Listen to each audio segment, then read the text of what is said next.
പടന്നക്കാട് കാർഷിക കോളേജിലെ അധ്യാപക ക്ഷാമം വാർത്തയായിരുന്നു കഴിഞ്ഞ ദിവസം. അതേ തുടങ്ങിയ കാലത്ത് അതേ സ്റ്റാഫ് പാറ്റേൺ തന്നെയാണ് അവിടെ ഇപ്പോഴും ഉള്ളതെന്നുള്ളതാണ്. ഈ ഒരു ക്ഷാമത്തിൽ അധ്യാപക ക്ഷാമത്തിൽ ഭരണപക്ഷ അനുകൂല യൂണിയനുകളെ വിമർശിച്ച് രക്ഷിതാക്കൾ രംഗത്തെത്തിയിരിക്കുകയാണ്. ബോണ്ട് നൽകി കോളേജിലെത്തിയ അധ്യാപകരുടെ സ്ഥലം മാറ്റ അപേക്ഷകൾ പോലും യൂണിവേഴ്സിറ്റിയിൽ സമ്മർദ്ദം ചെലുത്തി നടപ്പിലാക്കിയെടുക്കാൻ യൂണിയനുകൾ കൂട്ടുനിൽക്കുന്നു എന്നാണ് ആരോപണം. അധ്യാപക ക്ഷാമത്തിൽ ഒപ്പം നിൽക്കാൻ ജനപ്രതിനിധികൾ തയ്യാറാകുന്നില്ലെന്നും ഇവർ കുറ്റപ്പെടുത്തി.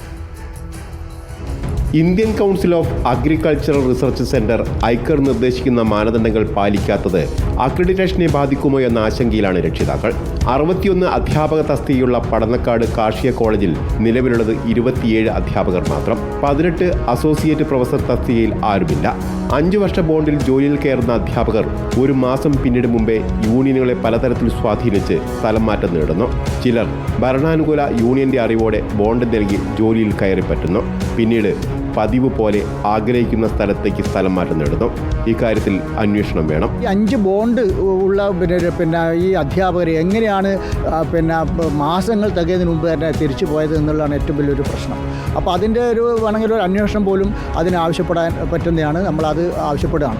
അപ്പോൾ അത് വലിയ ഗുരുതരമായൊരു വിഷയമാണ്. മാത്രമല്ല ഈ വടക്കേ മല പ്രത്യേകിച്ച് കാസർഗോഡിൽ ജോലി ചെയ്യാൻ ആർക്കും താല്പര്യമില്ല. നിലവിലുണ്ടായിരുന്ന 31 അധ്യാപകരിൽ 4 പേരെ കഴിഞ്ഞ മാസം തൃശ്ശൂരിലേക്ക് സ്ഥലം മാറ്റി. പകരം ഒരാളെ തിരികെ നിയമിച്ചെങ്കിലും അയാൾ കോടതിയെ സമീപിച്ച് സ്റ്റേ വാങ്ങി. അധ്യാപക ക്ഷാമത്തിൽ രക്ഷിതാക്കൾ കോടതിയെ സമീപിച്ചെങ്കിലും സർക്കാർ കൃത്യമായ ഉത്തരം നൽകിയില്ല. നിത്യവേതനത്തിൽ ജോലി ചെയ്യുന്നവരെ പരിഗണിക്കാതെ നിയമനം നടത്താനുള്ള ശ്രമവും തിരിച്ചടിച്ചു.